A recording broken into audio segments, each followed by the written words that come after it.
Fantastica.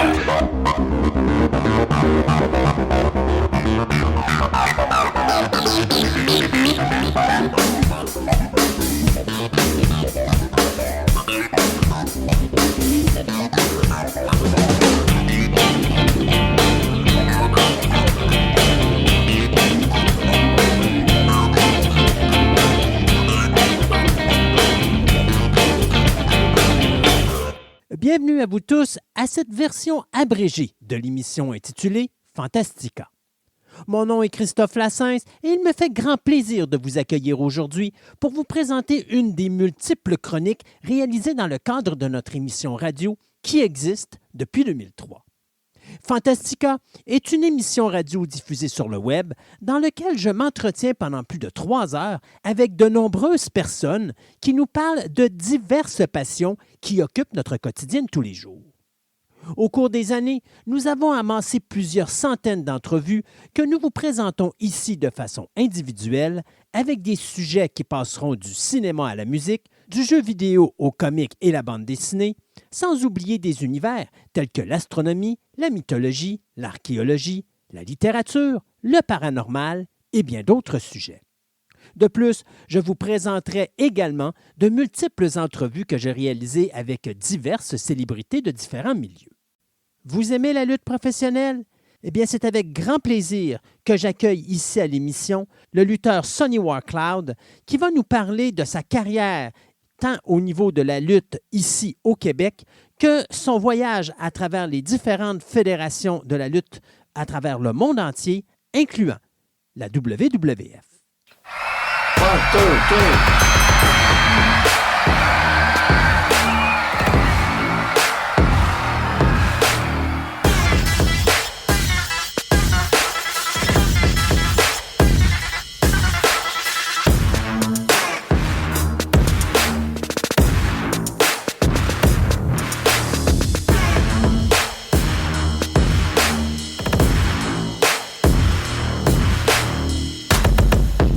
Il a plus de 40 ans de carrière, plus de 3000 combats derrière lui à travers le monde entier. Je m'adresse ici à Sonny Warcloud, un lutteur qui, personnellement, j'ai connu à l'époque de la lutte internationale parce que, comme la majorité des Québécois de ma génération, on a été initiés à la lutte par la lutte internationale. Mais après ça, bien, notre invité a fait son petit bonhomme de chemin à travers différentes fédérations à travers le monde entier et a même, à un certain moment, ouvert sa propre fédération. Donc, on va parler de ça avec lui. Et comme c'est un être multitasking, eh bien, c'est une personne qui prend chaque seconde de son temps et c'est très occupé. Alors, la seule façon que j'ai pu avoir Sonny Warcloud avec moi aujourd'hui, eh bien, c'est alors qu'il est sur la route. Sonny, bonjour. Oui, bonjour. Là. On peut dire bonsoir, il y a 18 ans. Effectivement. Il fait noir. Il fait noir. Oui, c'est vrai. Hein? L'hiver s'en vient. Ouais. Donc, c'est sûr et certain que... Je suis bien content que l'hiver s'en vienne. Ça va faire disparaître les cônes jaune-orange. Hey, Sonny, 40 ans de carrière, c'est quand même impressionnant. Ça vient de où, cette passion de la lutte professionnelle? Ben, moi, je viens de Jonquière, et puis mon père adoptif, en passant, parce que mon nom, c'est Robert Rancourt, mais Rancourt, c'est adoptif, hein? D'accord. Il y en a qui disent, ah, tu peux pas être un Indien, tu t'appelles Rancourt. Moi, j'ai été adopté par des parents, Yves Rancourt et Blanche Larouche, sont décédés toutes les deux. OK. Savez-vous? Mais c'est un nom, c'est le nom de mon père adoptif, Rancourt. D'accord. Mais ma mère est une vraie Indienne, puis mon père, aucune idée. Je suis né de père inconnu et de mère trop connue, si on aime mieux. Donc... Et moi, ben, mon père adoptif m'a à la lutte une première fois parce que, je me souviens, ma mère était à l'hôpital. Okay. Et après ça, ben, il n'y avait pas de gardienne. Il m'a amené à la lutte au Saint-Georges-Vézina. Et puis la finale, je me souviens encore, c'est Édouard Carpentier en équipe avec Larry Moquin contre Buddy Rogers et Sweet Daddy Siki. Wow. Je me souviens de tout ça, moi, là. Puis à partir de là, ben, regarde, c'est ça. Puis je vivais beaucoup d'intimidation à l'école. Fait que, tu sais, tout concordait pour que je m'en sorte de cette façon-là. Et puis, dans notre région, ben, il y avait 2 offices de lutte, comme il y a ici à Québec. Il y a un exemple, un SPW, puis un autre, tu sais. Fait que moi, j'ai appris à lutter là. Mon premier combat était le 27 septembre 1970. J'ai encore la découpure de journaux. Là. Est-ce qu'on était à ce moment-là dans de la lutte considérée professionnelle ou semi-professionnelle? Ben, c'est de la lutte de style professionnel comme il y a aujourd'hui. OK. Parce qu'en province, il n'y a pas de lutte professionnelle. C'est de la lutte de style professionnel. Les gars, ils disent c'est marqué lutte professionnelle, mais ils ne comptent pas lutter avec ça. Si tu marques trop longtemps, tu dis trop longtemps que tu es professionnel, ben, à un moment donné, l'impôt peut cogner chez vous, hein? Ah, ça, c'est sûr. Non, c'est ça. C'est de la lutte de style professionnel. Donc, nous autres, c'est un style lutte libre qui comprenait toutes sortes de manières de combattre, là. Fait que, il y en a qui appelaient ça, c'est de la lutte amateur. Ben, en voulant dire qu'on est des amateurs, mais je veux dire, la lutte amateur, c'est de la lutte olympique. Gréco-romaine, si on aime mieux. J'ai commencé là. Puis, puis l'Office de Montréal à Johnny Rougeau, le mardi soir, le tape de télévision se faisait à Chicoutimi. Et puis, moi, mon premier combat au Centre Georges Vézina, j'ai eu une paye, je me souviens, c'était contre Mario Raté. Puis, c'était en 72. J'avais passé à la télévision, en 1972. J'avais 16 ans. Ça m'avait donné 15 piastres. 15 piastres qui est aujourd'hui 125 piastres. On aime mieux. Fait que c'est comme ça. Puis, après ça, moi, je voulais grossir un peu mon affaire parce que, tu sais, moi, quand j'étais jeune aussi, je voulais faire soit un policier de sortie du Québec, au milieu de la jeunesse. Et j'ai été refusé, ils disaient que j'étais trop pesant. Fait que j'ai réussi à faire un lutteur. Tu sais, c'était ma Jonquière, je parlais pas un mot anglais. Tu sais, mais j'ai commencé tout de suite à me faire connaître au loisir Saint-Jean-Baptiste. Tu sais, j'ai monté là sur le pouce, en autobus, pour faire plus en connaître un peu plus. Parce que si tu luttes toujours à la même place, contre toujours les mêmes adversaires, t'en feras vraiment rien. Fait que moi, j'ai commencé à sortir de la région, puis à me faire connaître dans ma tu sais. Mais au travers de ça, j'ai toujours eu des bonnes jobs au Saguenay. Je travaillais à l'Atcan, je travaillais aux fraises du bois, je travaillais à l'Atcan. Et suite à un divorce, c'est là que j'ai pris mon envol, puis j'ai déménagé à Montréal à plein temps, là. Si je me trompe pas, votre idole était Édouard Carpentier lorsque vous étiez jeune. Et oui. Dans toute votre histoire, je pense qu'Édouard a été très présent. On a toujours une idole quand on est jeune, hein. Il y en a que c'est Wayne Gretzky, puis ça dépend des sortes de... Ça a toujours été lui parce qu'il était en shape. Ouais. Moi, j'ai commencé à être dans le gym à l'âge de 13 ans, à m'entraîner, à faire des poids, puis... tu sais, j'ai toujours voulu avoir une image, justement, parce que si on recule à l'école, j'étais souvent victime d'intimidation, comme ça se passe aujourd'hui. Fait que j'ai commencé à m'entraîner dans le gym à 13 ans, à prendre des protéines, puis lire des livres de Wader, puis tu sais, j'ai tout fait ça. Puis à 16 ans, j'avais déjà une belle shape, tu sais, là. On voyait déjà que je m'entraînais, tu sais. Fait que c'est un peu comme ça. Édouard Carpentier, il avait une shape, puis je me suis toujours inspiré de lui. Fait que, par contre, qui luttait dans l'ombre de Johnny Rougeau. Johnny Rougeau était le boss, hein? Ouais. Tu peux pas être plus fort que le boss. Fait que, ou tu peux pas être plus fort que le Booker, hein? Fait que c'est comme ça. On était inspiré de par lui, puis c'était pas un gars qui était aimé des autres. C'était quand même un gars qui était stiff. Il était solide, il était stiff. On parle d'Édouard, là? Oui. Édouard était stiff, des coups de pied, des avant-bras, puis tu sais, il nous a montré, j'étais allé à son école de lutte, justement, il nous a montré la même affaire. Tu sais, n'ayez pas peur de rentrer vos coups. Rentrez vos coups, c'est de même, vous allez faire votre nom, tu sais. Vous avez, ça arrivait là, vous êtes une mamère, puis tout, tu sais, puis, tu sais, comme ça, le coup, ça paraît facile au premier coup d'œil, là, tu sais, c'est pas facile. Tu sais, puis après ça, si tu veux être un lutteur, gagner ta vie avec ça, là, c'est une autre étape. Là, tu rentres dans un monde pourri, comprends-tu, là, c'est une jungle. Parce que, de un, il faut que tu sortes de la province de Québec. Moi, ça a été mon exemple. Oui, le premier qui m'a donné ma grosse chance dans la lutte internationale, c'était Gino Brito. C'est lui qui était le boss avec Dino Bravo. Il fallait que les deux thèmes, hein. C'est une business que même si t'es bon, si les boss t'aiment pas, tu passes pas. Ouais. Hein? C'est fait sûr. que, mais puis moi, j'étais pas un gars talentueux extrême, là. Moi, j'étais un gars déterminé. Moi, j'étais un gars qui c'est un fonceur puis un déterminé.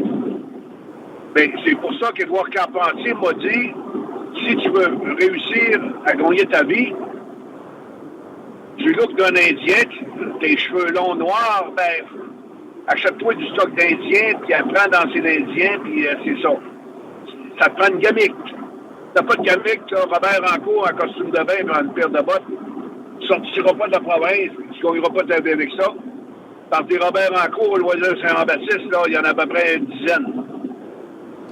Fait que le fait d'être devenu Sonny Warcloud, ça, c'était la plus belle ascension que j'ai pu avoir. Puis, à ce moment-là, quand vous décidez de devenir Sonny Warcloud, parce que ça n'arrive pas comme ça, mais Carpentier vous a aidé un petit peu avec ça. Carpentier m'a soumis ça. OK. Mais moi, il a fallu que je le soumette à Dino Bravo et Gino Brito. Exact. Parce que c'est à Montréal sur le ring de Montréal que Sonny Warcloud est né. Et le nom de Sonny Warcloud, ben, c'était Dino Bravo qui arrivait avec ça. OK. J'arrivais, moi, je suis parti de Montréal, je suis descendu chez Max Gaulois à réserve le village du Rond à Québec, si on aime mieux, là. Et puis, j'ai investi comme 3000 piastres de stock d'Indiens, des 2 chapeaux de plumes, des mocassins, tout, puis des colliers, puis ensuite de ça, t'as War Eagle, qui luttait pour la lutte Grand Prix dans le temps. Oui. Qui était le bras droit à Pat Girard, Loisir Saint-Jean-Baptiste.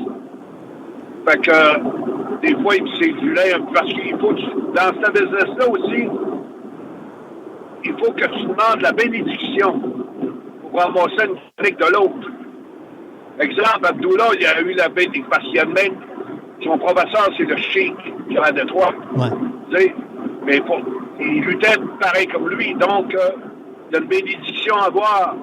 Fait que moi, j'ai demandé la bénédiction au War Eagle qui me voyait lutter en Robert Rancourt, Loisir Saint-Jean-Baptiste. Puis c'est ça, il m'a dit oui, puis il m'a donné 2 costumes de bain qui avaient d'Indiens. Puis on a eu une couple de cours privés au Loisir Saint-Jean-Baptiste. Il m'a comme montré à danser l'Indien. Parce que c'est important. Oui. Et suite à ça, je suis allé passer 1 mois, 4 semaines, c'est pas 5 semaines, à Auberjoine, une réserve indienne en haut de Chibougamau, pour savoir un peu comment ça marchait, là, tu sais, parce que souvent, un journaliste qui n'aime pas la lutte, que son boss l'envoie pour couvrir, puis il s'en va commencer à te questionner sur les Indiens, puis tout, ou tu sais un peu quoi répondre pour pas avoir la fou. Parce que dans notre temps, c'était le kayfabe, puis si tu voyais un Russe, c'était un lutteur russe, Ivan Koloff, comme dans mon temps, t'étais sûr qu'il venait de la Russie. Puis le baron von Raschke, t'étais sûr qu'il venait de l'Allemagne. Tu sais, c'était comme ça, tu sais. Fait qu'il fallait que j'apprenne. Parce qu'après ça, souvent, quand je suis parti lutter à la Stampede à Calgary, ben on luttait dans les réserves indiennes. Fait que là, c'est vrai qu'il fallait pas que j'aille l'air fou. Fait que c'est comme ça. Quand on arrive dans la lutte internationale après avoir fait de la lutte style professionnel, il doit avoir quand même une sacrée marche à monter. Donc, la façon de faire de la business, la façon qu'on voit l'histoire se construire, parce que là, on tombe dans une fédération où il y a des émissions de télévision, donc il y a des storylines. Est-ce que c'est difficile de s'adapter à ce genre de produit-là? Ben, d'un, il faut que tu fasses ton nom. Parce que moi, je tombais comme des préliminaires. Mm-hmm. Des préliminaires, ben écoute, il y a de la place pour 1 ou 2 gars. Et on était 5 à peu près. Il y avait moi, il y avait Denis Goulet, Tony Rico, Richie Rapone, Luigi Pro. Il y avait un peu de monde qui faut faire les débuts de carte, les premiers, deuxièmes combats. Mais souvent, ce monde-là n'était pas disponible pour partir 2 semaines sur la route.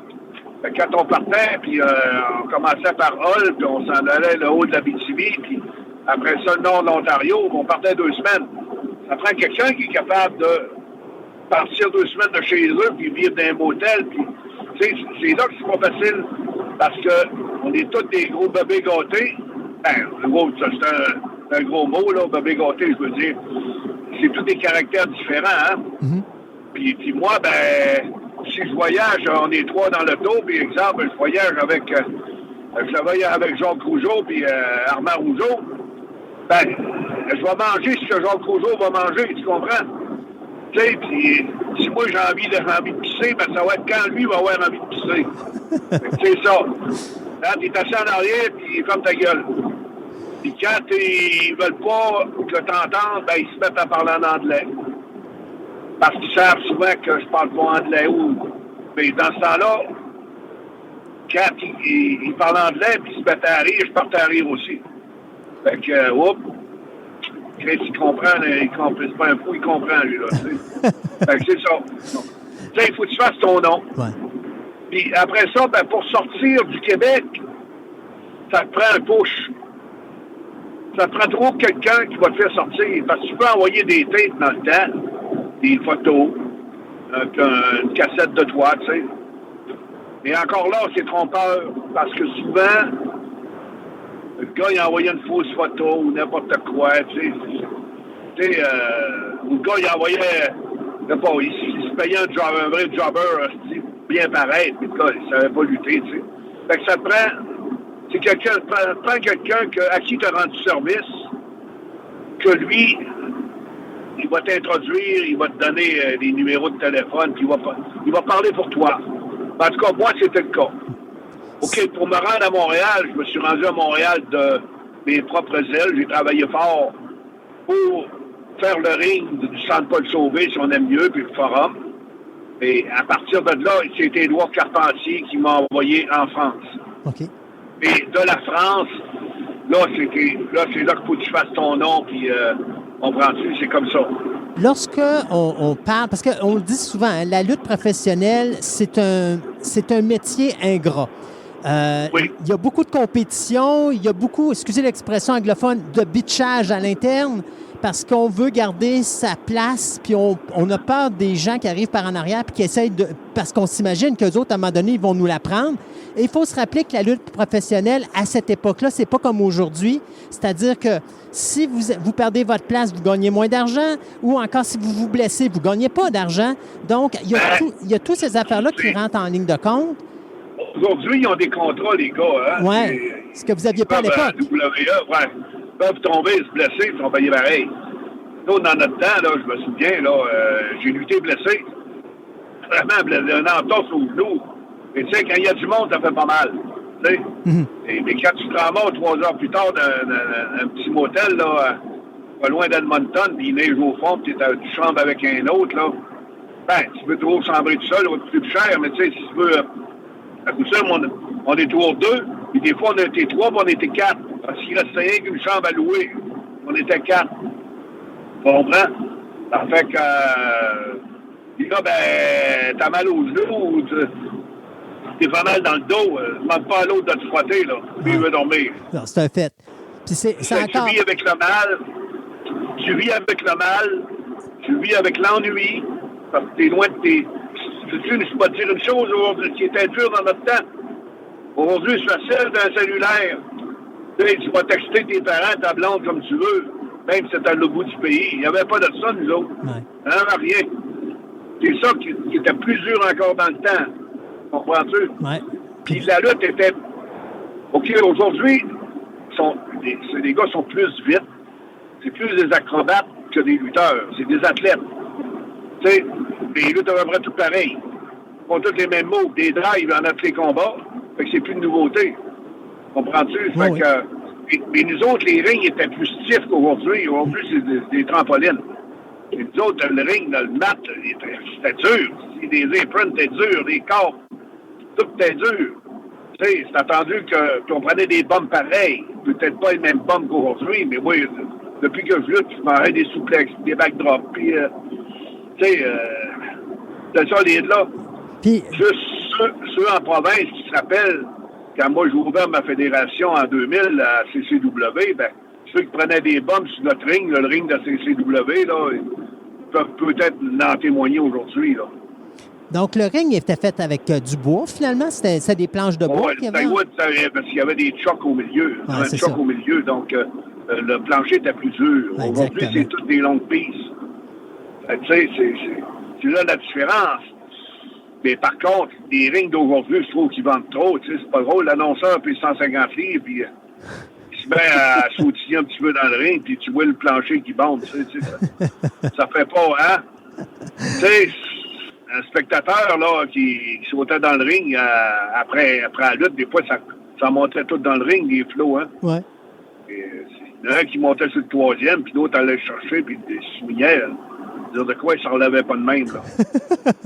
non, il voyait ce que c'est dur, tu sais. Oh oui. Hein, ça paraît trop facile, hein? Non. Hey, Sonny, c'est ça. Comment on fait sa place quand on commence dans une fédération comme la lutte internationale? Parce que c'est ça que tantôt, ce que je disais, c'est il y a beaucoup de jalousie, on protège sa place. Quand on est un nouveau lutteur qui commence en plus de ça, bien qu'on a le boss qui nous aime, il faut faire sa place avec les autres lutteurs. Il faut gagner un respect dans... C'est pas compliqué. C'est pas compliqué. Si t'étais pas en shape, tu passais pas. Ouais. Tino Bravo a toujours dit, si un gars ne pèse pas 2,30 puis il benche pas 3 plates sur le banc, il n'y a pas d'affaire sur un ring de lutte. OK. On était tous forts, on benchait tous 3 plates. Ben, peut-être pas Abdullah, là, mais je veux dire, tu sais, lui, il n'a pas besoin de s'entraîner, il était gros. Mais lui, c'était une gamique, tu sais. Mais nous autres, là, on était tous en shape. On était tous forts, tu sais. OK, moi, je m'appelais Robert Rancourt, tu sais. J'avais pas de protection, tu sais. Mon père n'était pas promoteur, là, tu comprends? Puis, tu sais, j'étais pas... mon nom n'était pas d'une famille de lutte. Tu sais, c'est là que c'est encore plus dur de s'introduire, tu sais. Tu sais, ça fait que... non, c'est la shape. Il fallait que ça aille en shape. Même si c'était moins bon lutteur, si t'étais en shape, tu passais. T'étais fort, tu sais. Dino Bravo, Gino Brito, il remarquait ça. Parce que, tu sais, exemple, tu t'en vas chez Walmart, tu sais, puis dans le temps, tu sais, exemple, il n'y avait pas de Walmart, c'était Woolco, exemple, puis vous voyez le géant ferré, ça arrivait des fois qu'il y avait un autre, puis il allait s'acheter des emplettes, n'importe quoi, ou un autre gars, Rick Steiner, tu sais, tu voyais des monstres de même. Hein, sacrément. Tu sais, il faut que le monde se dévire. Le monde se tourne la tête. Hey, oh, il est gros, là. Hey, lui, c'est un lutteur. Tu comprends? Ouais. Lui, il sauterait pas dessus. Hey, les Road Warriors, hey, c'est ça. Mais aujourd'hui, en province, les spectateurs sont plus gros que les lutteurs, souvent. Il y en a, je me souviens, Jean-François Kelly, là, il passait son émission de lutte à la télévision qui est enlevée, là. Il interviewait des gars, les gars étaient plus petits que lui. Plus petits de grandeur et de grosseur. Fait que, tu sais, tu comprends? Oh oui. C'est une question. C'est la différence entre aujourd'hui. C'est deux époques. Ouais. Tu sais, j'ai jamais détesté le petit lutteur, moi, au contraire, mais, tu sais, je ne mets pas ça en finale. Mais c'était une attraction. Moi, en finale, c'est ça, c'est une attraction. C'était une attraction. Moi, je me rappelle, dans le temps de la lutte internationale, quand tu voyais arriver Steve Strong, le gars était baraqué. Oui, bien autre affaire. Nous autres, quand on arrivait d'une ville, Dino Bravo a toujours dit, hein, allez vous entraîner au gym. Ouais. C'est une genre de publicité. Tu comprends? Ouais. Tu sais, allez vous entraîner, puis tu sais, t'arrivais Steve Strong, qui mettait 4 plates, il faisait du close grip avec ça, puis tu sais, il faisait du squat avec 5 plates, ben tout le monde se dévirait. Ouais. Tu sais, le monde voyait, c'est des lutteurs, ils sont forts. Tu comprends? C'est ça, là. Ouais. Aujourd'hui, ben, je m'entraîne très régulièrement à l'Univers Gym. Et j'ai jamais vu un lutteur là. Un lutteur, je parle de province. Ouais. Il y en a peut-être une dizaine, là. Ils prennent ça au sérieux, plus à Montréal. Genre Frankie the Mobster, Max Lemire, PCO. Tu sais, c'est des gars qui vont au gym, tu sais, qui ont des chez Marcos Estrada, un autre exemple. Tu sais, je parle des réguliers. Ils sont réguliers au gym, tu sais. Puis on le voit aussi quand ils montent sur le ring. Ils dégagent un aura mieux que tous les autres. C'est comme ça. Tu sais, faut que tu fasses ton nom, puis tu sais, aujourd'hui, il faut que tu sois bon. Tu sais, plus talentueux qu'en shape. Je parle pour la lutte ici. Ouais. Le style professionnel en province. Puis il y a aussi une autre chose aussi, où tu sais, chum, la lutte, c'est une histoire de chum. Ouais. Tu veux être moins bon, tu vas passer. T'es le chum de l'autre. Ben, ta blonde est belle, puis le booker, il a le kick dessus, tu comprends? Le promoteur, il a trouvé belle, tu sais. ça donne beaucoup de chance aussi, ça. Oui, ça se peut qu'elle devienne votre manager, hein? Oui. Oui, où ta sœur est belle, ben, plus de chance, ben, tu montes le ring, puis tu fais le ring, ou ben, tu fais un poster, tu sais. Il y a beaucoup de qualités aujourd'hui que tu peux monter dans la lutte, tu sais. Tu as des habiletés, puis tu veux beaucoup de bénévolat pour l'office, ben, tu as plus de chances de passer qu'un autre. Hey, Sonny. C'est une histoire de chum, beaucoup d'histoires de chum. Ah oui. Sonny, à l'époque, contrairement à aujourd'hui où les gens savent que la lutte, c'est de l'entertainment, que c'est un genre de théâtre sur le ring, où est-ce que des athlètes vont performer sur un ring, mais il y a des histoires en arrière, puis c'est déjà préorganisé par quelqu'un en arrière. À l'époque de la lutte internationale, ça marchait pas comme ça, parce que les bons étaient avec les bons, puis les méchants étaient avec les méchants, mais vous n'aviez pas le droit de vous mêler. Ça causait pas des problèmes, non, ça, par moment? Non, pas des problèmes. Tu sais, le Chic, qui était un gros promoteur à Détroit, déjà, moi, il y a 15 ans, j'avais travaillé dans les récoltes à Windsor, Ontario, à Leamington. Il a fait une entrevue. C'est rare qu'il faisait une entrevue autre qu'un lutteur. Lui, il a toujours dit il y a deux choses. Protège ton adversaire, protège la business. Protège la business, ça voulait dire qu'il est fait. Tu comprends? C'est ton gagne-pain. Tu sais, un magicien, il n'expliquera pas comment il fait, hein? Non. C'est son gagne-pain. Hein? La compris qu'il va expliquer, il n'y a pas de monde qui va aller le voir. C'est ça. Faut que les gens y croient. C'est ça. Tu sais, je me rappelle, je sais pas, le film 3, ça fait un bout, là, le film 3, là, le cheval de 3, là. Mm-hmm. Tu sais, quand t'achetais les DVD au complet, les 4-5, ils montraient tout comment c'était fait au début. Ils ne voulaient pas le voir, moi, ils ne voulaient pas savoir ça. Non, ils ne voulaient pas savoir ça. J'aurais pas aimé voir Édouard Carpentier serrer la main à Maurice Vachon. Ouais. J'aurais pas voulu voir ça. Pour moi, Édouard Carpentier, c'est un bon plus, c'est un méchant. Puis quand même, là, qu'il y en a, là, je l'ai entendu, moi, quand j'étais jeune. Ils veulent se tuer, puis ils vont prendre une bière ensemble. Pas vrai, ça. Ouais. Pas vrai. Non, c'est ça. J'étais capable de parler, mais le Carpentier, il ne boit pas de bière, il ne boit rien. OK? Mais je pensais tantôt, quand je parlais de difficultés, c'est, mettons, vous arrivez dans une petite ville, puis il y a comme un hôtel ou deux hôtels, un restaurant ou quelque chose de genre. Ça devient compliqué de jouer la game du bon et du vilain quand vous êtes pris dans un emplacement où c'est difficile de le démontrer. C'était vraiment pas facile. Ouais. On finissait par s'organiser, là. La pire place de kayfabe que j'ai vue, c'était un Maritime, avec Émile Dupré. Ça n'avait pas d'allure. Ça n'avait vraiment pas d'allure. Écoute, je ne pouvais même pas rentrer d'un exemple d'un Walmart s'il y avait un vilain qui était là, à la grosseur du magasin. Tu sais, puis on arrivait à Halifax, puis on avait fait là, ben, tu sais, les faces, il fallait qu'ils s'entraînent le matin, puis les heels l'après-midi. Dans le gym, il y avait un gold gym, tu sais. Et c'était le malheur de... Non, il fallait pas que tu... Il y avait une vanne pour les faces, puis une vanne pour les heels, tu sais. Okay. Ça arrivait à Calgary. Fait que notre vanne à nous autres, écoute, on a pris le clos entre Edmonton et Calgary, tu sais. C'est une grosse tempête d'hiver. On n'a pas eu le choix de tout embarquer ensemble. Mais là, il faisait une tempête, tu comprends-tu? Ouais. Tu sais, c'est pour sauver les autres. On n'arrêtait pas nulle part. Tout était fermé. Fait que, il y a des cas extrêmes, mais, tu sais, il fallait que tu respectes ça. Vraiment, là, tu sais. Si j'arrivais en avant d'un restaurant, puis il y avait des hills qui étaient là, il fallait que j'attende qu'ils s'en allent, ou... Tu comprends? Ou sinon, on partait une fois dans le restaurant. Ah non, jamais. Il fallait avoir une certaine classe. Une certaine classe pareille, tu sais. Oh oui, c'est sûr. Il y en a un qui peut rentrer dans le restaurant, puis il allait aux toilettes, exemple, puis il lâchait comme un call. Tu sais, exemple, Johnny Kayfabe. Ben, ça veut dire, les gars, dépêchez vous, nous autres, on a faim. Fait que, c'est ça, on avait des codes. Mais il fallait pas que tu brises la ligne. Parce que si tu brises la ligne, si tu brises ton métier, ben, tu vas te ramasser chez vous. Il n'y a pas de syndicat dans le business. Tu sais, si t'es un bas de cap, c'est facile à remplacer. Tu comprends? Ouais.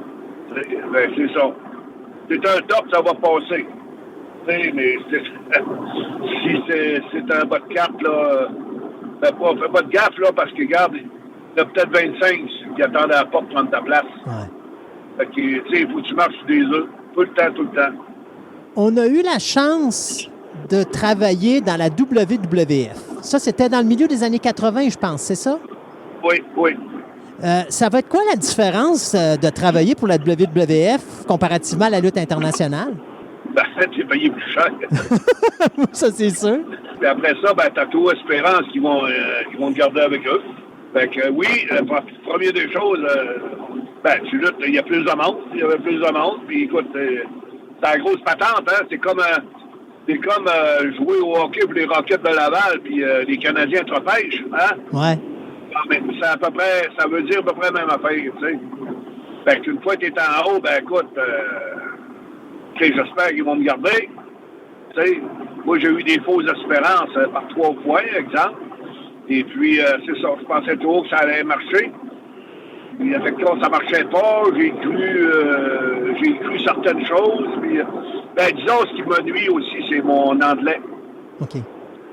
Mon anglais me nuit. J'étais pas parfait bilingue. Hein. À Calgary, j'étais rendu pas pire, tu sais, mais j'étais pas... c'était pas comme les autres, tu comprends? Ouais. Il y a une autre affaire qui ont parlé, c'est pas si t'as écouté les McMahon, là, les 6 émissions, là. Moi, il m'est arrivé une petite affaire là-dedans à travers ça, là. OK. Comprends-tu? Ça fait que, justement, j'en ai jamais parlé. Moi, je l'ai parlé à une fois. On a parlé à Pat Laprade une fois avec Terry Garvin. Tu sais, il y a beaucoup d'homosexuels là-dedans. Hein? Ouais. La lutte, une histoire de chum et une histoire de cul. Hein? Fait que, tu sais, des fois, tu acceptes des petites affaires, ça va mieux passer. Tu sais, c'est ça. Puis moi, je faisais équipe avec Joe Light. C'est mon meilleur équipier que j'ai eu, tu sais.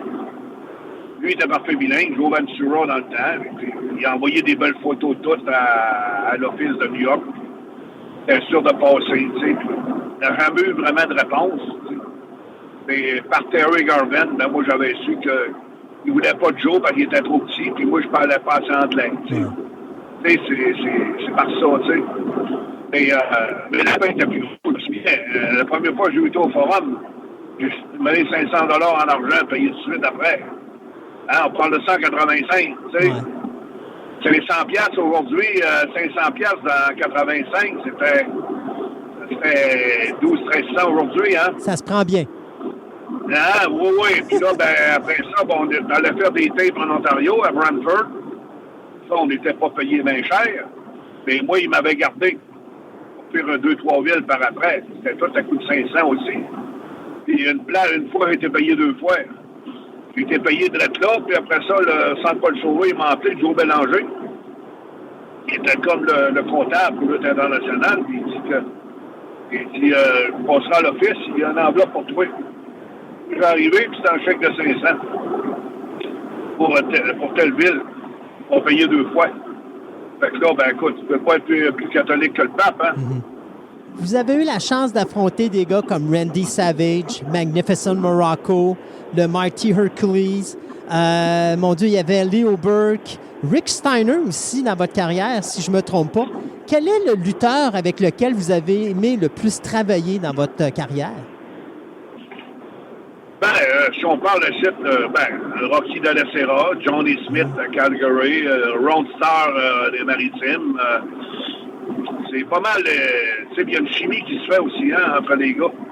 Mais pas mal tous ces gars-là, ceux que j'ai nommés, là, tu sais, Ron Starr est un top des Maritimes, Johnny Smith, c'était la même chose à Calgary, tu sais, puis c'est pas mal ça. Tu viens que tu t'adaptes pareil à certains, là, mais moi, je suis un encaisseur, fait que je pouvais pas, les gars pouvaient pas me détester, tu sais. Mm-hmm. Il y en a un qui m'a détesté au des Maritimes, Paul Peller, il m'a shooté, tu sais. Tu sais, en pleine face, j'ai écrasé, tu sais. Il m'a bargé un coup de poing, un coup de pied, tu sais. Mais c'est un jaloux, c'est un gars qui est pas en forme, puis qui est un jobber, là, depuis 30 ans. Tu comprends? Ça arrive, ça. Ça arrive, comme ça arrivait à Jacques Rougeau, ça arrive un peu à tout le monde. Ben, quand j'arrive au Japon la première fois aussi, là, regarde, là, on m'a frappé très, très solide, assez pour que quasiment je crisse mon camp. Tu sais, ça parlait un japonais là-bas. C'était pas facile. Hein? Ouais. Mais j'ai toppé parce que, je te dis, j'étais un déterminé, j'étais un encaisseur. Fait que, je pouvais pas, jamais je vais me lamenter d'un coup reçu ou mal reçu. Parce que Samu, exemple, il m'a ouvert la tête d'un TV tape à Mascouche. Puis ils l'ont même pas montré à la TV. Ils ont coupé le bout du sang. OK. Tu sais, puis j'ai jamais su si c'était son finish. Il a quand même manqué son coup, puis là, il l'a manqué. Bon. Tu sauras jamais, hein? S'il a fait exprès, tu sais pas. Même 40 ans plus tard, je poserai la question pour qu'est-ce qu'il me dirait. C'est un de mes amis Facebook. Fait que, c'est ça. Ça arrive souvent des choses de même, tu sais. Il y en a, je me rappelle, qui étaient payés pour des jobs de bras aussi, tu sais. Si tu te rappelles un peu, Yokozuna, oui. il y a un gars qui n'était pas aimé à WWE, un jobber, il a tombé assis carré dessus, là. Il est resté assis, puis on a vu le gars, là, qui criait, là, qui manquait de souffle. Il est resté assis dessus même une minute, tu sais. Il y a des lutteurs, des fois, qui se sont fait donner de l'argent en surplus, puis lui, là, parce que souvent, le jobber-là, souvent, il parlait trop. Il expliquait trop la business, ou il amenait sa famille, il essayait de faire rentrer sa famille gratis, puis il expliquait là, pourquoi il allait perdre sa famille, ou bien ce jobber-là, il volait la blonde d'un top. Ça arrive, hein? Ouais. Il y a du monde, des lutteurs qui avaient des blondes entre les villes, hein? Ouais. Ça fait que ça, c'était pas bon non plus, ça. Ça m'est arrivé une fois, là, puis je pense que je l'ai su aussi, tu sais. Moi, je me rappelle d'une histoire avec le géant Jean Ferré et le Ultimate Warriors, où est-ce que l'Ultimate Warrior, quand il courait parce qu'à un moment donné, ce que le géant Jean Ferré aimait faire, quand il était dans les heels, c'était, tu lui donnais une coupelle de clothesline, puis là, il tombait dans les cordes, puis là, il s'attachait lui-même les bras dans les cordes. Sauf que l'Ultimate Warrior, on le sait comment il est, quand il courait à vive allure, il rentrait vraiment dans le géant Jean Ferré, puis à un moment donné, Jean Ferré, il avait dit « tu te calmes ». Puis après 2-3 soirs, comme il se calmait pas, à un moment donné, Jean Ferré, il a juste tendu le poing dans le visage, puis il a pogné l'Ultimate Warrior. Puis il dit après ça, il était doux comme un agneau. Ouais. C'était une façon de passer le message. T'avais des bons bagarreurs dans le métier. Ouais. Si on joue ici au Québec, là, Phil Lafont, c'est appelé Dan Crawford, puis Raymond Rougeau. Ouais. Des bons bagarreurs, là, tu sais, qui pouvaient prendre soin d'eux autres, et puis qu'ils pouvaient être dangereux, là, tu sais. Ils étaient capables de se défendre. Mal pris. Oui. Tu sais, c'était pas King Tonga, là, mais oui, j'ai connu Steve Blackman dans les Maritimes, là, puis il a passé à la TV, il disait, non, ça, c'était dangereux, ça. Ah ouais. Et je l'ai vu parce qu'on avait un logement, nous autres, à Moncton, puis moi, je couchais en bas du superposé, lui, il couchait en haut. Les deux pieds, il a monté direct sur le lit. On parle d'un gars de 270, là, tu sais. Ouais. Non, incroyable. Des athlètes. Ouais. Des gars qui étaient gros, musclés, qui étaient agiles comme un jeune de 16 ans. C'est ça la différence souvent dans le gros professionnel. Ouais. C'est des choses que tu ne trouveras pas ailleurs que là. Pendant des années, on a été lutteur, puis soudainement, en 2000, vous avez ouvert la CCW, qui est la Canadian Championship Wrestling. C'était quoi la différence entre on est le gars qui travaille pour quelqu'un à soudainement, on est le boss? Moi, après, j'ai toujours cru refaire de l'argent, parce que moi, il y a un bout, c'est en thérapie, hein. OK. J'ai pogné un bout de cocaïne. J'ai goûté à ça au Japon, justement, la deuxième fois que je suis allé. Tu sais, pour me mettre chum avec la gang. Ouais. Tu sais, t'arrives là-bas, t'es vraiment pas chez vous, t'es vraiment dépaysé. Puis, tu sais, pour me mettre chum avec la gang, ben, j'ai suivi le groupe un soir. Puis, faisant une ligne. Puis, écoute, moi, je suis un gars qui boit pas, hein. C'est un straight. Je bois pas, je fume pas. Je suis jamais en boisson, là. Je bois pas. Pas d'un bar, je bois du café. Et puis, j'ai goûté à ça, une ligne. Ça a duré 4 jours, là, pour j'aimais ça. Je suis revenu ici au Québec avec ça. Ça fait que, le 9 décembre 91, je suis rentré en thérapie pour 6 mois. J'étais rendu... Mon temps de consommation a été de 9 mois. J'ai passé de l'argent là-dedans. Je ne dirais pas le montant, je ne le ferai pas. Tu sais, j'étais rendu vraiment dépendant. Je ne faisais que ça. Puis moi, j'avais un taxi à Jonquière, puis même le taxi m'ont mis dehors. J'avais plus rien. J'avais plus rien de possibilité de gagner ma vie. Donc, je suis rentré en thérapie, moi. Et je n'ai jamais consommé par après. Puis, par après ma thérapie, j'avais trop confiance à refaire de l'argent. Les offices étaient pas mal tous fermés. Parce que la WA avait ramassé, tu sais, qu'on connaît, tu sais, avait ramassé les tops de partout, puis tout était fermé. Ouais.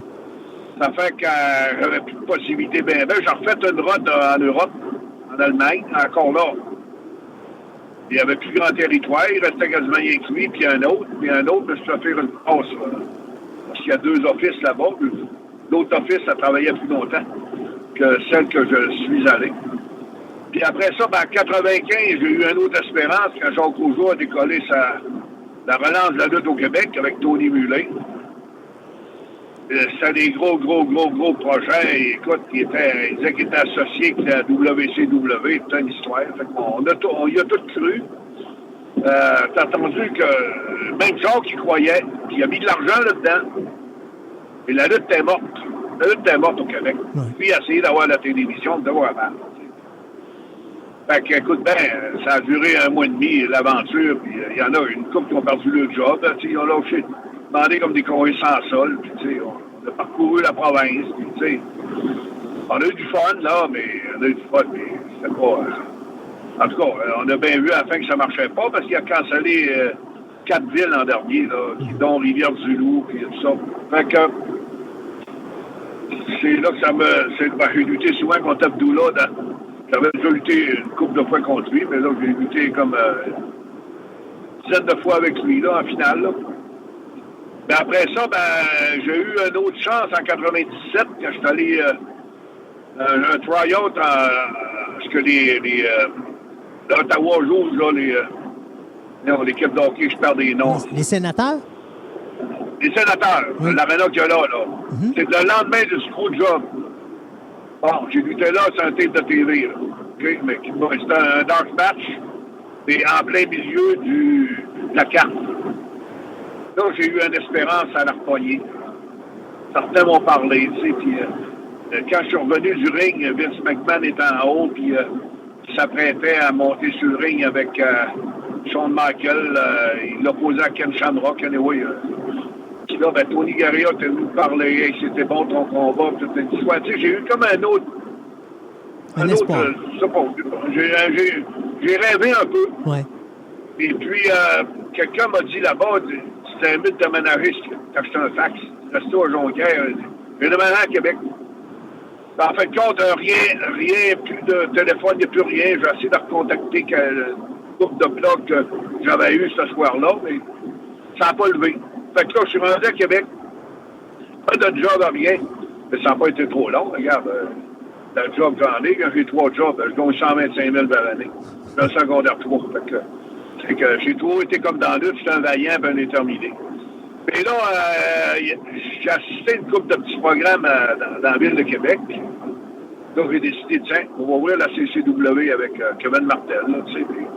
J'ai acheté le ring de Drummondville d'Henri Dosti, feu Henri Dosti. J'ai décollé ma fédération.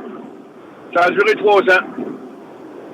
Puis, ce qu'il y a au Québec, comme dans la ville de la NSPW, c'est une inspiration de moi. Même le propriétaire, Steve Boutin, le dit. Si j'existe parce que toi, t'as décollé de toi, puis c'est inspiré de toi. Fait que, je suis comme le papa de plusieurs lutteurs en province, si on aime mieux. Puis, moi, après 3 ans, j'ai fermé ça parce que j'avais de la misère avec la directrice du centre parcours où j'étais. OK. Tu sais, puis j'étais établi là. Tu comprends? Ils ne voulaient pas changer de salle, mais tu sais, puis là, écoute, avant de me faire mettre dehors, j'ai dit, tiens, ils m'ont fermé les portes. J'avais perdu un peu de contrôle dans parce que c'était rendu qu'il y avait souvent c'était l'Internet qui disait toutes sortes de choses, tu sais, puis, en tout cas, des petits marques qui traînaient dans la salle et qui donnaient leurs impressions. La pire affaire que j'ai faite, c'est avoir un forum. Tu sais, ça arrivait, ça blastait. Tu fais pas lui champion. Il n'y a pas d'affaire à me faire guider. Vous ne connaissez rien dans la lutte. C'était des bookers, c'était des gars qui aimaient les lightweight, les petits lutteurs. Tu sais.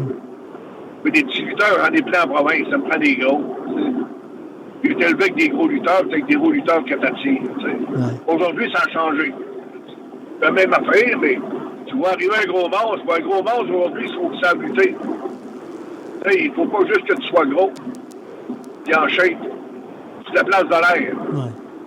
À l'époque, c'était impressionnant de voir ça rentrer. Aujourd'hui, ben, c'est plus du tout la même chose. Tu es impressionné par ce qu'ils font dans le ring, mais quand tu les vois, c'est plus la même chose. Là. C'est ça. Aujourd'hui, ben, ils font lutter des gars contre des filles. C'est ridicule. Ouais. Moi, je me rappelle la plus belle présentation, je pense, quand on peut expliquer un petit peu l'impact que ça avait lorsque les gens voyaient des lutteurs rentrer, je vais toujours me rappeler les Road Warriors. Quand les Road Warriors rentraient dans le ring, ça durait 30 secondes, ils démolissaient les deux gars dans le ring, puis ils repartaient, mais tu as eu ton show de la soirée. C'est vrai, t'as raison. Ouais. À minute qu'ils ont rentré à WF, on dirait qu'ils ont perdu plus. Ouais, à mon avis. On les a mis au même niveau que les autres, alors que les Road Warriors, c'était pas au même niveau que les autres. Ouais, ils n'avaient pas le droit de... Ouais, puis eux autres sont allés là aussi pour l'argent. Ouais. C'est tout l'argent qui mène, hein? Ah oui. Tu sais, s'ils restaient à la AWA, à Minneapolis, ils gagnaient moins cher. C'est ça. C'est un choix. C'est l'argent qui mène. Ouais.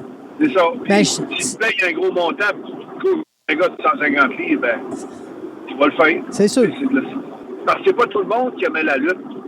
Des lutteurs. Tu vois, dans mon temps, je me souviens, dans le temps de...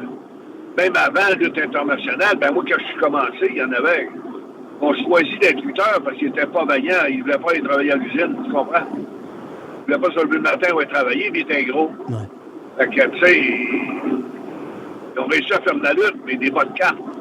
Des jobs à eux, mais ils réussissaient pareil à avoir un chèque, tu sais. Mais aujourd'hui, ça ne marche pas de même. Tu sais. Sonny, à un moment donné dans sa carrière, on est obligé de prendre sa retraite. Est-ce que ça a été difficile? Je suppose que la raison qu'on a pris sa retraite, c'est parce que là, on commençait à avoir peut-être des problèmes au niveau physique, parce que veut pas, la lutte, c'est très demandant. Mais est-ce que psychologiquement, ça a été difficile de dire c'est terminé? Oui puis non. Même aujourd'hui, là, tu sais quoi que je m'ennuie, là? Non? Je m'ennuie des vestiaires. Ah oui? Des boys. Rire dans le vestiaire. Je m'ennuie comme là, vois-tu, gars, je suis assis dans mon auto, là, je m'en vais travailler, là. Puis je m'ennuie d'être assis avec un autre lutteur dans le char, là, que je m'adonne avec, j'ai une bonne Josette, d'aller lutter à Montréal. Je suis là, puis demain aller lutter à Hull, puis à revenir après, tu sais. C'est ça que je m'ennuie. Mais en dernier, là, la dernière année, là, entre les deux sons de cloche, j'avais peur. Puis où est-ce que ça m'a allumé, c'est le troisième avant-dernier combat que j'ai fait au centre Pierre Charbonneau, un gala de la Marc Blondin, là, je ne sais plus comment il appelait ça, sa fédération, là. Ouais, on a fait un triple menace.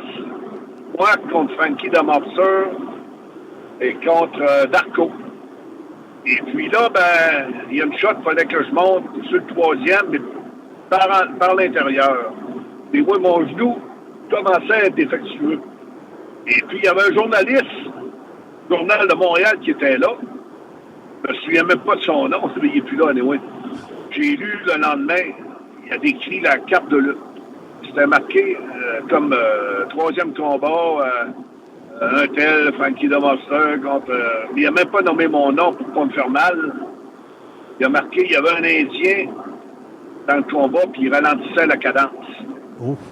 Ça m'a fait allumer. Et puis, l'avant-dernier, c'était dans un spot show que j'avais dans la Beauce, Saint-Zacharie de Beauce. Et justement, quand je suis revenu du ring, je luttais contre Onyx. Quand je suis revenu du ring, j'ai dit justement à Steve Boutette, j'ai dit, ça achève, c'est l'avant-dernier combat. Et puis, mon dernier, je l'ai fait, mon vrai dernier, je l'ai fait le 3 décembre 2010 au Centre Horizon, contre Giovanni, qui était un de mes élèves. Par après, j'en ai refait à Saint-Ambroise, dans mon coin, là, la JCW, là, en 2017. Ben, c'était pas une grosse affaire, là. Tu sais, ça avait bien roulé. Puis pour le 5 minutes que j'avais fait, j'ai resté surpris. J'ai redonné mon tomahawk chop du 3e. Mais mon vrai dernier, c'était le 1er décembre 2019, justement, quand on s'est bouté Steven Sullivan au Centre Horizon. On m'avait appelé, puis il voulait lutter contre moi. Tu sais, je veux dire, c'était peut-être un rêve qu'il avait, parce que lui, il a commencé à aller à la lutte jeune dans les cartes qu'on faisait à Québec, à Vanier. Il restait là. Peut-être que c'était un rêve de lutter contre moi, puis il voulait me planter. Je suis pas mal de courir, moi, à cause de mon genou. Mais, c'est pas grave. Je suis allé, mais ça avait l'air fou. C'était pas bon. C'était vraiment mon dernier. Mon genou, je me suis jamais fait opérer parce que c'est un 5 mois en arrêt de travail, puis regarde, je ne veux pas être arrêté de travail dans la maison. Si 5 mois de temps, je vais mourir. Ah ouais. Moi, j'arrêterai jamais de travailler sur tous les jobs que j'ai là. J'ai des belles jobs. Je fais rien. Fait que, puis c'est évident. Ceux qui arrêtent de travailler à mon âge, regarde, ils meurent 5 ans plus tard. Puis ils passent 2 avant-midi à Tim Hortons. Je suis pas vraiment rendu là, hein. Non, puis en plus, je regarde aller mon ami Sonny Warcloud qui travaille 7 jours sur 7 puis qui n'arrête pas une seconde, c'est sûr qu'il est en forme. Oui, puis gars, j'ai signé mon contrat, là, moi, il fait 26 ans, que je fais à l'appel 202 boîtes à mal à Capro. Wow. Ça s'appelle, moi, là. Ouais. On se garde en shape. Je viens d'arcier. Moi, je fais pas de sport d'hiver, je fais pas de ski ni de raquette, rien. Fait que je fais ça. Ouais. C'est payant. Moi, je fais des jobs que personne ne veut faire. Hein. Fait que c'est payant. Ça devient payant. C'est quand ils ont besoin de toi, ils payent. Exact. Hein? C'est comme le téléphone quand tu sonnes, tu sais, à la lutte, là, même. C'est ça que je veux dire aussi. Si c'est toi qui n'as pas d'ouvrage dans la lutte, là, puis tu commences à appeler partout, là, tu vas lutter pas grand-chose. Dans l'annonce. Tu sais, mais si le gars-là, il y a une main soire, puis il y a une tête d'affiche, là, puis il s'est blessé, le téléphone sonne chez vous pour lutter une main soire, là, tu peux faire ton prix. Oui, exactement. Oui. Puis moi, ce que j'ai toujours dit, le promoteur va me dire comment tu charges. Moi, je dis toujours comment tu veux me donner. Il y a des places qui m'ont dit un prix, Chris, je ne pensais jamais lutter pour tant que ça. Puis ça peut aider certains lutteurs qui vont écouter cette entrevue-là, puis que maintenant, ils vont se faire coller pour un show, comprends-tu? Ça fait que, tu sais, parce qu'il y a beaucoup de promoteurs qui rêvent en couleur, tu sais. Autrement dit, j'ai toujours dit, moi, les enveloppes de paye, ça doit être fait avant le premier payant qui paye à la porte. Ouais. Hein? Tu sais, moi, ça m'est arrivé, puis, regarde, il n'y a pas de monde à la lutte. S'il y avait 20 personnes, il n'y a pas fait de pub, il n'y a pas d'argent. Ouais. Il pensait avoir 300-400 personnes. Ben de valeur, si tu vas appeler ta grand-mère, regarde, c'est pas trop long. Je suis pas rendu ici pour rien, là, je te jure. C'est sûr. Ben, oui, les autres, moi, je suis un vrai professionnel, comprends-tu? Oui. Les autres, pas des vrais professionnels, des lutteurs provinciaux. Mm-hmm. Sonny, la vie familiale, quand on est sur la route comme ça, comme lutteur, ça doit pas être facile. Je pense que vous avez des enfants. Oui, moi, j'ai 5 enfants avec 3 femmes. Bon. J'ai 13 petits-enfants. C'est ça. C'est un lutteur. Un lutteur, c'est ça. Mais c'est difficile, la vie familiale, quand on est lutteur? Ben, c'est très dur. C'est très difficile. Il faut quasiment que tu sois célibataire. Ouais. Tu sais, je te dirais que j'ai été fidèle. Je t'avais content en gros mensonge. J'ai jamais connu bien des lutteurs fidèles. Hein, quand tu es rendu à 1000 km de chez vous, là, peut-être la bonne femme faisait pareil aussi. On ne pose pas de questions. Je te dirais bien. Parce que quand vous partez, vous ne partez pas une semaine. Là. Vous pouvez partir 3 semaines, 1 mois et demi. Ben, quand je partais en Europe, je partais 3 mois. Oui, c'est ça. Je suis parti à Calgary. Puis pour pas revenir, revenir, c'est un gros beau, là. Mais, je suis revenu parce que je me suis blessé. Je pouvais me faire opérer dans l'aine. Je suis retourné 8 mois plus tard, mais là, le territoire, ils ont fermé pas longtemps après. Mm-hmm. Mais, non, quand tu pars, tu sais jamais quand tu reviens bien, là, tu sais. Ouais. Souvent, il y en a que si t'as pas d'enfant, ils vont faire monter le blonde. Mais encore là, la blonde, elle peut pas venir sur le chemin avec nous autres. C'est très, très, très mal vu, ça. Ouais. Elle mène jamais ta blonde. Tu sais, je vais te donner un exemple que je disais tantôt, là. Moi, je reste à Jonquière ou à Québec. Bon, je lutte à Montréal, puis tu sais, j'amène avec moi deux lutteurs que je m'entends très bien. Exemple, Kevin Martel puis Mad Dog, tu sais. On s'en donne bien ensemble, on a du fun. Mais tu sais, si Mad Dog, il dit, Sonny, je peux t'amener ma blonde? Ben, tu vas amener ta blonde, prends ton char.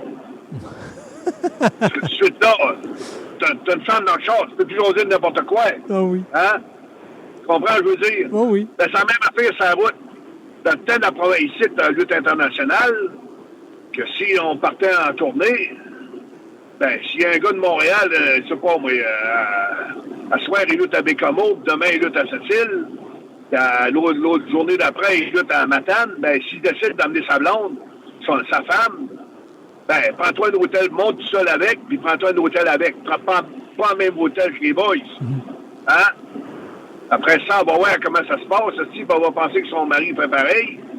Souvent, il fait pareil. Il sait pas. Tu comprends? Avec la garde, là, c'est très, très mal vu. Fait que ta blonde, là... moi, dans le temps, ben, la mère de mes deux plus jeunes était venue me rejoindre dans les maritimes, à chez Diac. Mais le début de semaine, on luttait au Nouveau-Brunswick. Mais la fin de semaine, on partait et on luttait à Halifax. On luttait en Nouvelle-Écosse, dans le Nord, au Cap-Breton. Elle venait pas parce que on partait une vanne Playface, une vanne Playhill. Ouais. Il n'y avait pas de femme dans la vanne, là. Tu comprends? Ah, ben, c'est ça. Elle restait à la maison pareil. Fait que t'as 4 jours tout seul. Tu comprends? Fait que c'est là que ça devient dur, la vie familiale. Ouais. Puis, il y a aussi le fait que là, vous ne voyez pas grandir vos enfants la majorité du temps parce que là, vous êtes toujours à l'extérieur. Ça aussi, ça doit être difficile. Oui, mes enfants, je les connais pas. OK. Je les connais de par... Ben là, aujourd'hui, même encore là, on se parle quand même pas mal à toutes les semaines, deux à trois fois par semaine. Mais les voir, j'ai pas le temps. Quand je vais au Saguenay, tu sais, à Sorel, je vais deux, trois fois par année. J'ai pas grand temps. Puis après ça, ben, eux autres aussi travaillent. Tout le monde travaille aujourd'hui, tu sais. Exact. Avant ça, samedi, dimanche, personne ne travaillait. Mais souvent, eux vont travailler aussi. Puis moi, écoute, ben, les deux sont infirmières. Ils travaillent tout le temps. Hein. Souvent, ils sont encore en semaine. Puis je peux pas descendre. Tu sais, je descends, puis après ça, ben, tu sais, ils sont pas en forme de me recevoir non plus. Ils ont travaillé toute la journée. Ouais. Ben, c'est comme la vie comme ça aujourd'hui. Ouais. Tu sais. Fait que je les connaissais parce que je parlais à Lemay. C'est Lemay qui me disait comment ils vont. Qu'est-ce qui va pas. C'est assez rare que j'ai vu un lutteur qui est encore qui est rendu, mettons. Moi, je pense que je connais un Gino Brito qui est encore avec sa femme. Ouais, puis. Je n'en connais pas bien qui ont encore avec deux femmes, tu sais. C'est ben, difficile. il n'est pas loin d'être lutteur. Du monde ordinaire aujourd'hui, tu sais, regarde quel couple là, qui dure. C'est difficile. Tout le monde se sépare, puis tu sais, c'est pas rien que dans la lutte, là. Non, non. On va finir cette entrevue-là avec un dernier petit sujet que je trouve vraiment intéressant, parce que quand je regardais votre biographie, il y a quelque chose que j'ai vu qui m'a touché énormément, parce que le gars qui vous a fait starter dans la lutte professionnelle, entre guillemets, c'est Édouard Carpentier. Et dites-moi si je me trompe, mais Édouard Carpentier a fini sa carrière de lutteur dans le ring avec vous.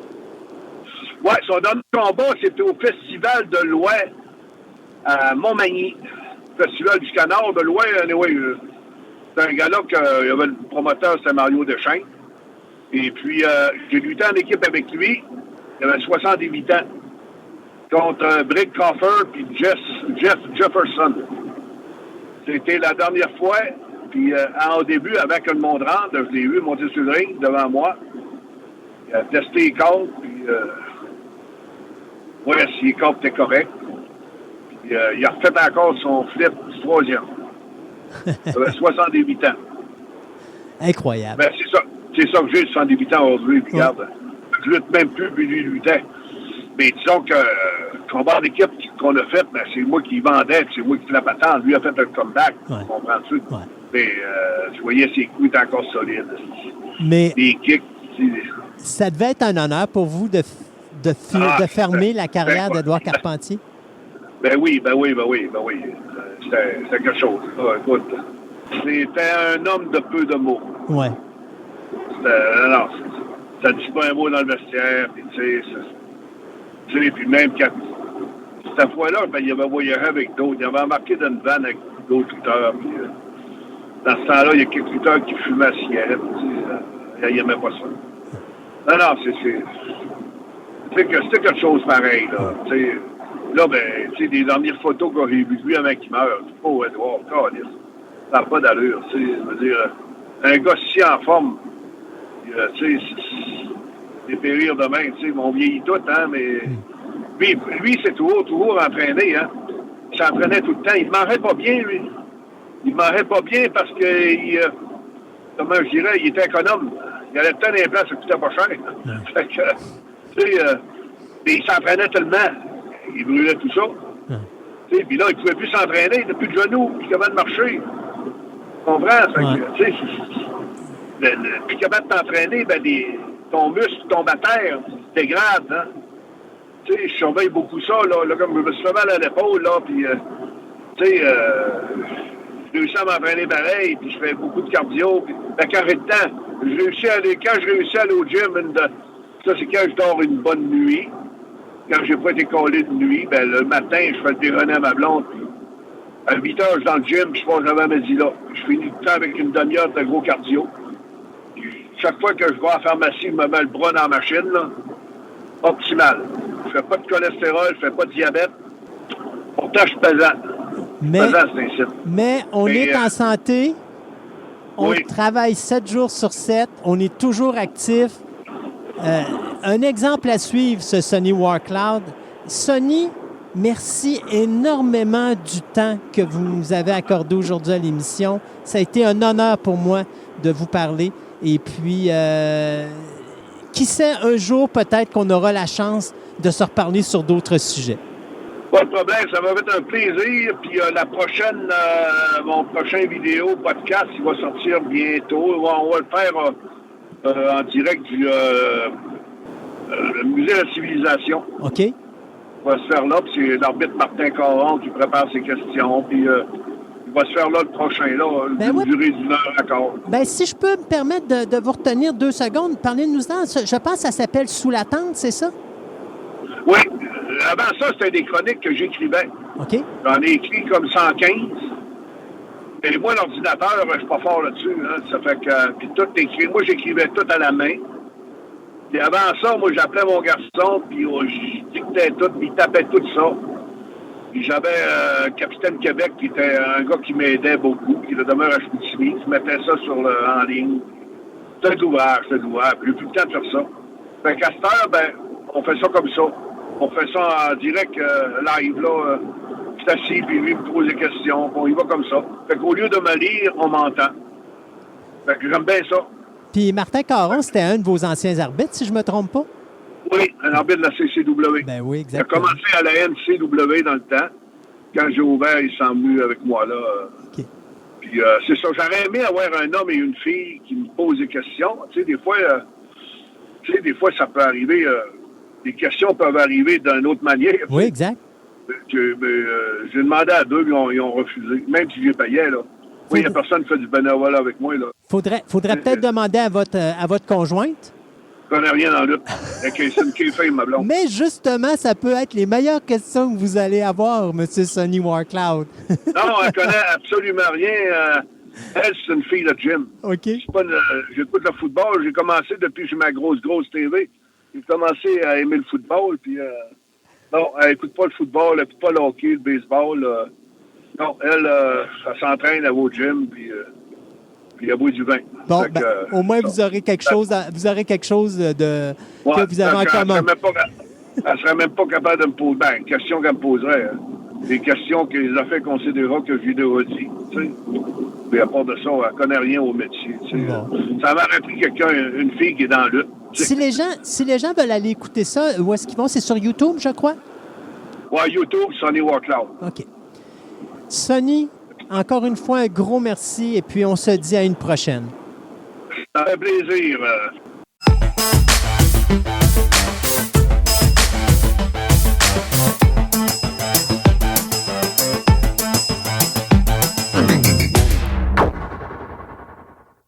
C'est déjà tout pour cette émission abrégée de Fantastica. Si vous désirez nous suivre, vous pouvez écouter notre programme de 3 heures qui est diffusé une fois ou 2 semaines, et ce, en vous inscrivant gratuitement à notre page Facebook de Fantastica Radio Web, afin de connaître les dates de diffusion des nouvelles émissions. De plus, il vous est possible de vous rendre sur notre site web au www.fantasticaradioweb.com, Fantastica avec un K, afin d'obtenir plus d'informations sur cette émission, mais également sur mon podcast Programme Double, dans lequel je vous parle de la création de divers films qui ont marqué l'histoire du cinéma. Je vous remercie de votre écoute et je vous invite à nous rejoindre de nouveau ici même afin d'écouter notre prochaine édition abrégée de Fantastica.